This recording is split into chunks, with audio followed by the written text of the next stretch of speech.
W tym materiale przyjrzymy się bliżej temu, jak działa najnowsza odsłona bety Minecraft, czyli ta pozwalająca na śledzenie promieni światła w czasie rzeczywistym. Mowa tu oczywiście o tak zwanym ray tracingu. Ten, jak wiemy, możliwy jest dopiero na kartach serii RTX. Dlatego przy okazji sprawdzimy, jak w tej roli spisuje się jedna z najbardziej przystępnych cenowo kart od KFA2. Z tej strony Paweł, a Ty oglądasz kanał Techmaniac HD. Zapraszam. Zanim pokażę Wam, z jakim dokładnie modelem karty GeForce RTX 2060 Super mam teraz do czynienia, zobaczymy, co ona potrafi. Choć seria RTX dostępna jest już od września 2018 roku, to ostatnie miesiące są okresem, w którym możemy naprawdę poznać potencjał w nich drzemiący. Technologię Ray Tracing przedstawiałem Wam już nie raz, ale jak dotąd gry korzystały tylko wybiórczo z jej możliwości. Weźmy chociażby Shadow of the Tomb Raider. Sama gra ma naprawdę ładną oprawę wizualną, ale aktywacja Ray Tracingu nie zmienia tak wiele. Wynika to z prostego faktu. W najnowszej odsłonie przygód Lara Croft postawiono na użycie tylko jednego efektu dostępnego w palecie śledzenia promieni. Jest to opcja, w cudzysłowie mówiąc, ulepszenia cieni. Podstawowe ustawienia gry pozwalają na wyświetlanie cieni, ale dopiero karty od Nvidia umożliwiają tworzenie ich w sposób bliższy rzeczywistości. Delikatne rozmycia bliżej obiektu i niemal zanikający ciemny obszar w dalszej odległości. Efektowne, ale to tylko mały urywek technologii. Kolejną grą korzystającą z Ray Tracing jest Battlefield 5. Tutaj z kolei skupiono się na dwóch innych aspektach, głównie refleksach promieni i odbiciach światła. Dużo więcej efektów możemy dostrzec w grze Control. Za pomocą kart RTX zyskujemy półprzezroczyste odbicia w szybach, czy też pośrednie oświetlenie rozproszone, dzięki któremu promień odbity od kolorowej powierzchni nabiera jej barwy. Mamy też miękkie cienie, czyli opcję znaną z Tomb Raider. Jest już lepiej, trzeba to przyznać, ale czy to naprawdę wszystko, co oferuje Ray Tracing? Zdecydowanie nie. Wymienione gry od początku oferują ładną oprawę graficzną i choć śledzenie promieni jeszcze ją uatrakcyjnia, to jednak dopiero starsze gry zyskują zupełnie nową jakość. Wtedy, gdy możemy uzupełnić je o najnowsze technologie. I w ten sposób Quake 2, który ma grubo ponad 20 lat, okazał się nie tylko grywalny, ale znów świeży wizualnie. Od wielu miesięcy trwają prace nad dodaniem Ray Tracingu do innego tytułu. Jest nim Minecraft. Ten oryginalnie nie skupiał się na oprawie graficznej. Bardzo proste obiekty o kanciastych kształtach, zupełnie płaskie tekstury, niezwykle niskie rozdzielczości, do tego praktycznie niezauważalne cienie. Co by nie mówić, to Minecraft od początku był grą brzydką i choć ciągle rozwijaną, taką pozostawał. Przez prawie 10 lat nie mieliśmy żadnej oficjalnej aktualizacji, która wpłynęłaby znacząco na wygląd świata gry. Co prawda scena modowa skupiona wokół Minecrafta ciągle pracuje nad własnymi rozwiązaniami. Powstało kilka zestawów efektów, które potrafią upiększyć grafikę. Są to tak zwane shadery, czyli dodatkowe filtry poprawiające wygląd renderowanego obrazu. Najbardziej popularny jest chociażby pakiet Zeus. W początkowej wersji mod nie pozwalał na korzystanie z ray tracingu, ale powoli zostaje o to wzbogacony. Muszę przyznać, że gra z shaderami Zeus ma swój urok, chociaż jest to jednak fanowskie rozwinięcie gry i choć rezultaty często wyglądają dobrze, to dopiero ścisła współpraca firmy Mojang, czyli twórców gry Minecraft, z marką Nvidia mogła pozwolić na stworzenie czegoś takiego. Tak jest, to wciąż stary, dobry Minecraft, lecz tym razem w wersji RTX. Choć dopiero od niedawna dostępny jest w ogólnodostępnej wersji beta i wciąż jest rozwijany, to już teraz robi ogromne wrażenie. Tym razem zdecydowano się użyć pełni zestawu dobrodziejstw technologii Ray Tracing. Mamy tutaj wszystkie efekty, które widzieliśmy dotąd wybiórczo w grach takich jak Wolfenstein Youngblood, czy ostatniej, aktualnie dostępnej grze z serii przygód Lara Croft. Najnowsza wersja została całkowicie przebudowana tylko po to, aby pokazać potencjał technologii śledzenia promieni. Do tego stopnia, że oparta jest na zupełnie nowym silniku renderującym o nazwie Render Dragon. Trzeba przyznać, że to właśnie Minecraft perfekcyjnie nadaje się do przedstawienia każdego aspektu, który oferowany jest przez karty serii RTX.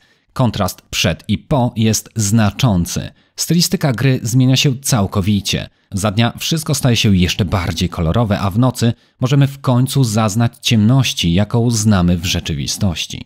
Wąskie korytarze jaskiń również nabierają innego klimatu. Każde źródło światła jest na wagę złota, a jak już jesteśmy przy złocie, to również i ono wygląda teraz nieporównywalnie lepiej. Zwykły żółty blok, który dla graczy Minecraft znany jest od dawna, przestaje być po prostu płaski. Wraz z naciśnięciem jednego klawisza gra przełącza się w wersję RTX. Nie tylko aktywowany jest ray tracing, ale również wczytywane są dodatkowe tekstury, które zawierają informacje o sposobie oddziaływania światła, odbić na jego powierzchni, czy nawet przepuszczania przez niego części promieni. Nazwano je teksturami PBR. Takim oto sposobem złoty blok staje się błyszczącym obiektem. Sam w sobie oczywiście nie emituje on światła, ale pozwala na odbicie promieni na niego padających. Do tego wpływa na barwę bloków sąsiadujących. Minecraft RTX korzysta z 3 głównych aspektów związanych ze śledzeniem promieni. Pierwszy z nich to oświetlenie typu ray tracing. Zwiększa ono dokładność i szczegółowość światła i cieni tworzonych w czasie rzeczywistym. Oczywiście głównym źródłem światła w grze jest słońce, które przemieszcza się w ciągu dnia. Grając wcześniej w Minecrafta nie mogliśmy odczuć tego efektu, a tak w wersji RTX jesteśmy świadkami upływu czasu, patrząc jedynie na posadzkę w pałacu. Duże sklepienie zbudowane ze szklanych bloków puszcza promień światła i tworzy rozjaśniony plac sunący po ziemi. Oczywiście również inne obiekty mogą emitować własne efekty świetlne. Na dodatek nie jesteśmy ograniczeni do jednego koloru. Spójrzmy na lawę. Z aktywnym ray tracingiem mamy pomieszczenie intensywnie wypełnione odcieniami pomarańczowo-czerwonymi. Wystarczy jednak zniszczyć kilka bloków stanowiących ściany pomieszczenia, aby wpuścić światło dzienne. Tym sposobem wnętrze zaczyna nabierać bardziej naturalnego koloru.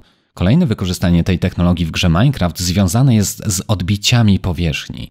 Każdy z materiałów, z których zbudowano ten klockowy świat, może mieć inne właściwości pochłaniania i odbijania promieni. Nie tylko światło odbija je od ścian, ale możemy dostrzec również strukturę typu lustrzanego. Przed wprowadzeniem przez Nvidię technologii śledzenia promieni, aby uzyskać podobny efekt, twórcy gier uciekali się do różnych sztuczek. Dlatego nawet dziś niewiele gier ma zaimplementowane prawdziwe odbicia w lustrach. Bardzo efektownie wygląda pomieszczenie zbudowane praktycznie z samych, w pełni lustrzanych ścian.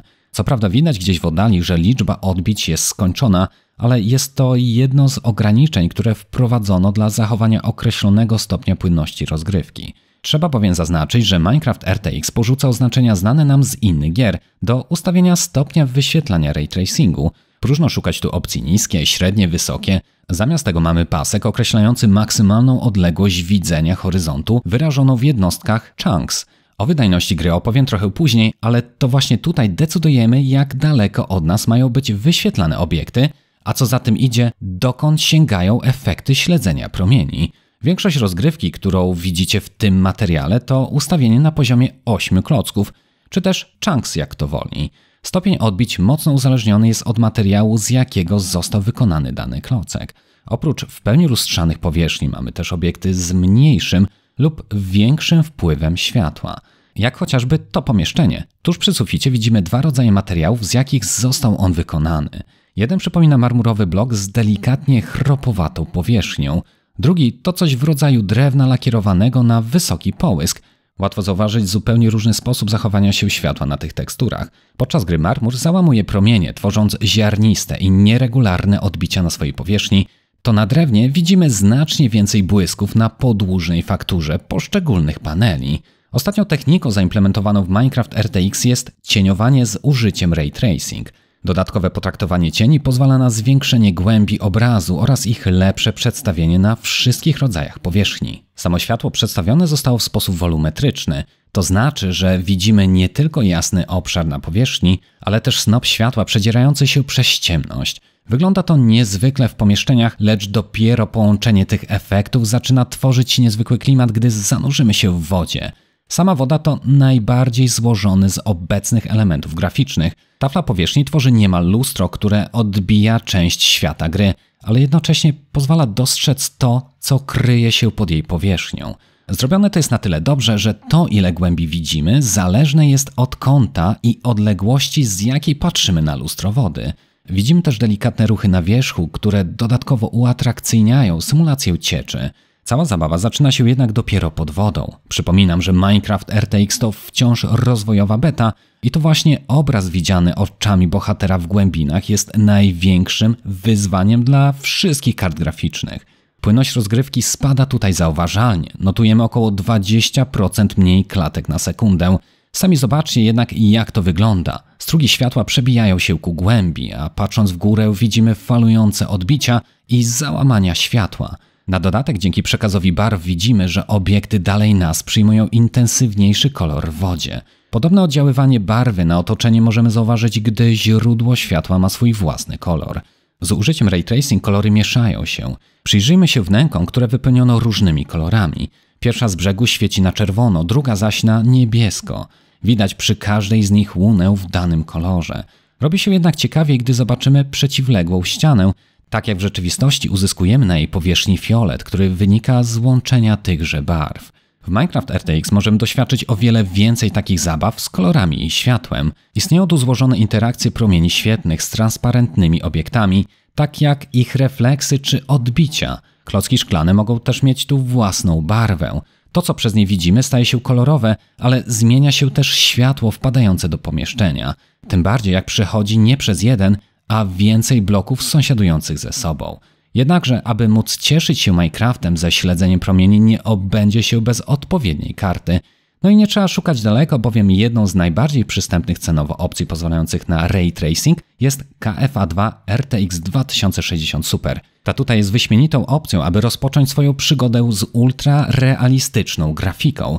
Sprawdźmy więc, co na nas czeka w opakowaniu. Pod pianką zabezpieczającą znajduje się krótki poradnik instalacji, kabel zasilający 2 razy Molex do 8 pin oraz, to co najważniejsze, wymarzona karta graficzna. Pierwsze, co rzuca nam się w oczy, to jej backplate. Ten pełni rolę usztywniającą oraz zabezpieczającą, aczkolwiek gruba i pełna tafla metalu nierzadko potrafi dusić ciepło gromadzące się pod jej powierzchnią. W tym wypadku producent zdecydował się na wycięcia. Z jednej strony dodają one trochę zadziorności, ale co ważniejsze, umożliwiają na lepszą cyrkulację powietrza. Jest to jedna z bardziej kompaktowych konstrukcji serii RTX 2060 Super. Mierzy ona zaledwie 245 mm długości, 134 mm wysokości, a szeroka jest na 41 mm. Dzięki temu nadaje się ona wręcz idealnie do mniejszych obudów, tam gdzie ilość miejsca jest ograniczona. Najlepiej to zobrazować zestawiając ją z inną kartą graficzną. Ta większa to również RTX 2060 Super, również pochodzi ona od KFA2, ale jak widać ma na sobie sporo więcej ciałka. Większa zwykle oznacza lepsze temperatury, ale pod względem czystej wydajności w grach różnica jest w granicach błędu pomiarowego. No i ta większa też jest odrobinę droższa. W każdym bądź razie, gdyby tylko Cię ona interesowała, to pełną recenzję odnajdziesz w opisie pod tym filmem. A jako że obydwie są bardzo ciekawe, to naprawdę warto i tej przyjrzeć się do końca. Więc na układ chłodzenia składają się dwa 9 mm wentylatory. Mamy tu oczywiście do czynienia z półpasywnym systemem, co oznacza, że wentylatory te włączają się jedynie wtedy, kiedy jest to wymagane. W czasie takiej zwykłej pracy w systemie operacyjnym, gdy karta nie jest w żaden sposób obciążana, pozostają one całkowicie nieaktywne. Ze względu na niewielkie rozmiary i sam radiator nie należy do największych. Przez wentylatory widzimy prowadzone do procesora graficznego ciepłowody i mocno zagęszczone finy, które zwiększają powierzchnię oddawania ciepła. Na śledzie odnajdziemy jedynie 3 wyjścia wideo. Jedno DisplayPort wersji 1.4, jedno HDMI wersji 2.0b oraz, co ciekawe, DVI-D. I choć istnieją specjalne przejściówki, to ten na pewno może się okazać niezwykle przydatny na wypadek konieczności współpracy z takim trochę starszym monitorem. Wsadźmy ją więc do komputera, przykręćmy dobrze śruby i wciśnijmy włącznik. No i jakie miłe zaskoczenie. Taka mała, skromna karta, a producent nie poskąpił tutaj oświetlenia. Co prawda nie jest to żadne RGB, ale jest to zwykłe, białe podświetlenie półprzeźroczystych łopatek wentylatorów. Moim skromnym zdaniem wygląda ono bardzo stylowo. Z jednej strony nie jest wulgarnym, tęczowym RGB, które w końcu nie każdemu musi się podobać, z drugiej zaś nie wieje biedą. Taki najlepszy balans pomiędzy przepychem a stylowo wyglądającym zestawem komputerowym. Z marketingowego punktu widzenia główną zaletą tego modelu jest nieskomplikowana możliwość podbicia zegarów. Wystarczy tylko jedno kliknięcie w aplikacji producenta. Niestety taka procedura podkręca zegar procesora graficznego o marne 15 MHz. No, nie jest to zbyt wiele. Ręczne podkręcenie zapewni o wiele lepsze rezultaty. Tutaj udało mi się zwiększyć taktowanie GPU o 130 MHz, a pamięć o 900 MHz. Jednakże takie kombinacje z podwyższaniem limitów mocy i zegarów oczywiście muszą iść w parze z wyższymi temperaturami. Jest to naturalna kolej rzeczy. Tak więc po takiej operacji karta utrzymuje temperaturę na poziomie 73 stopni Celsjusza, a jej wentylatory kręcą się w okolicach 2200 obrotów na minutę i wiem, brzmi to jak pralka Frania po zażyciu nadmiernej ilości środków dopingujących. Jasne, w większości kart wszystko ponad 2000 obrotów potrafi wyć niczym dmuchawka do liści, ale o dziwo nie w tym przypadku. Nie jestem w stanie dokładnie stwierdzić, czy wpływ na to ma budowa radiatora, który stawia tutaj może mniejszy opór, czy wyprofilowanie skrzydełek wentylatorów, ewentualnie fakt, że te mają średnicę 9 cm. Na pewno mniejszy wymiar sprawia, że nie hałasują one tak jak przykładowe dziesiątki przy tej samej prędkości. I choć wentylatory kręcą się żwawo, to jej głośność, nawet po podkręceniu, jest do zaakceptowania i wcale nie przyćmiewa ona reszty wentylatorów w mojej obudowie. Aczkolwiek na ustawieniach fabrycznych kultura pracy jest jeszcze wyższa. Pod pełnym obciążeniem utrzymywane są temperatury rzędu 69 stopni Celsjusza, a wentylatory obniżają prędkość do poziomu 2040 obrotów na minutę. Przynajmniej takie temperatury uzyskiwałem w zamkniętej obudowie Cooler Master H500P Mesh, gdy temperatura otoczenia wynosiła 21 stopni. Wszystko fajnie, lecz czas najwyższy dogłębnie porozmawiać o wydajności w Minecrafcie. Przed tym jednak musicie mieć na uwadze, że mamy tu do czynienia z wersją beta. Nawet nie czepiam się tu tego, że czasami obraz się paskudnie wykrzaczy, bo się wykrzaczy. Mam na myśli to, że ze zbiegiem czasu mogą tu zostać poczynione pewne zabiegi poprawiające optymalizację. Może lepsze zarządzanie pamięcią dla tekstur, może DLSS zostanie tu jeszcze usprawniony, kto wie. Poprawa DLSS akurat by mnie wcale nie zdziwiła. Mam tu na myśli to, że wyniki tu uzyskane spaść nie spadną, co najwyżej mogą ulec poprawie. W każdym bądź razie, aby móc prawidłowo przetestować jakąkolwiek grę, to jak wiecie, niezbędna jest powtarzalność. Im mniej zmiennych, tym wyższa szansa na uzyskanie miarodajnego wyniku. Takie latanie na przypał po mapie byłoby po prostu bez sensu. W jednym teście spojrzysz mocniej do góry, w innym bardziej na dół i zmierzona w ten sposób ilość klatek będzie się od siebie znacząco różniła. A jako, że nigdy za bardzo nie grałem w Minecrafta, to poprosiłem syna o zbudowanie w tym celu odpowiedniego toru pomiarowego. Wybór padł na neonowe miasto. Na początku toru gdzieś tam w oddali zbudowany został celownik, aby móc w jego środku ustawić kamerę, co oczywiście ma ogromne znaczenie w ramach zachowania powtarzalności. Tak samo chmury zostały wyłączone w opcjach graficznych, bo przecież kolejny raz, gdy będę wykonywał ten test, to będą one w innych miejscach, prawda? Zresztą w wersji beta nie są one nawet półprzeźroczyste i możliwe, że w końcu się staną, co znowu odbije się na pomiarach. Dlatego je wyeliminowałem z równania. Tor wcale nie miał, ani nie musiał być pełen zakrętów, ani żadnych udziwnień. To nie roller coasterowy konkurs miesiąca. Tor ma tylko spełniać swoje zadanie. Kilka razy w górę, kilka razy w dół, a sceneria zmienia się sama. Całość przejazdów w obydwie strony trwa dokładnie minutę 15 sekund. W tym czasie są momenty, gdzie nie widać zbyt wiele na horyzoncie, ale też takie, gdzie rozpościera się on na wiele czanków do przodu, co oczywiście odbije się przy teście po ustawieniu dalszego pola widzenia. Spójrzcie proszę w takim razie na wyniki. Podzieliłem je na te z i bez wsparcia DLSS oraz właśnie wspomnianą ilość czanków, która odnosi się do odległości, na jaką nasz bohater widzi. Jakby nie patrzeć, wyłączenie DLSS okazuje się tutaj niemądrym pomysłem, ale ciekawiło mnie, jaki jest to stosunek. Z moich obliczeń wynika, że DLSS podwyższa wydajność od 35 do 39%, i choć nie będziemy tu rozkładali obrazu z i bez niego na czynniki pierwsze, to summa summarum taki wzrost klatkarzu jest tego wart. Co do odległości pola widzenia, to osobiście uważam, że 8 to stanowczo za mało. Nawet trudno się wtedy poruszać w terenie, bo nie do końca wiadomo, dokąd zmierzamy. 12 jest już takim sensownym minimum i tu, jak widzicie, daleko jeszcze do utrzymania wymarzonych 60 klatek na sekundę. Jednakże to wiele zależy od mapy i miejsca pomiarowego. Przy podsumowaniu powinniśmy zadać sobie proste pytanie, do kogo kierowana jest testowana konstrukcja? Na pewno ustaliliśmy, że nie jest to ani najchłodniejsza, ani najcichsza karta na rynku, ale jest to wciąż pełnoprawny RTX 2060 Super, oferujący wydajność na tym samym poziomie co jej większe siostrzyczki. Niewielki rozmiar sprawia, że zmieści się ona praktycznie w każdej obudowie. Wyjście DVI dla niektórych również może okazać się argumentem przemawiającym na jej korzyść. No i na koniec cena. Model ten jest jednym z najtańszych w swoim segmencie. Dlatego też uważam, że jeśli ktoś ma mocno napięty budżet, to karta ta jest świetnym sposobem na wejście do świata ray tracingu, DLSS czy ogólnie do ultrarealistycznej grafiki. Z kolei jeśli szukasz karty z pełnym RGB, która jednocześnie pracuje ciszej i z niższymi temperaturami, to warto odrobinę zwiększyć budżet i wybrać 2060 Super z dopiskiem EX. Link do jej recenzji odnajdziesz w opisie oraz w tym momencie w prawym górnym rogu ekranu. Z mojej strony to wszystko. Dziękuję, że zostaliście ze mną do końca oraz dziękuję wszystkim patronom, którzy pomogli w realizacji tego materiału. Jeśli Ty chciałbyś do nich dołączyć, to jak najbardziej zapraszam pod link znajdujący się w opisie. Do usłyszenia w następnym materiale. Trzymajcie się. Hej!